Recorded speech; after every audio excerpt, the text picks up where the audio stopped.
ចិត្តខ្លួនឯងប្រែប្រួលព្រមទទួលរូបគេមក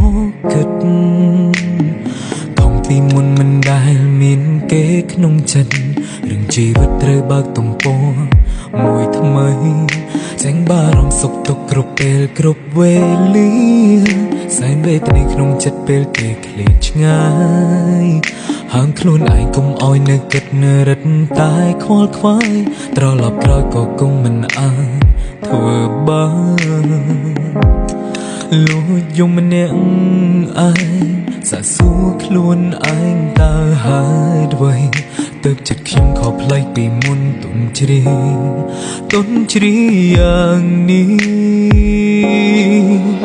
ពេលជួបគ្នាក៏នៅពិបាកមិនធូរស្រាលចិត្តគ្មានពាក្យពេចន៍នឹងត្រូវនិយាយរកគ្នាចង់បង្ហាញអារម្មណ៍ពិតក្នុងចិត្តបងប្រាប់ពុំមានសែនវេទនារកពាក្យហៅស្ដីមិនរួចពេលឃ្លាតគ្នាក៏នៅពិបាកខ្វល់ព្រួយ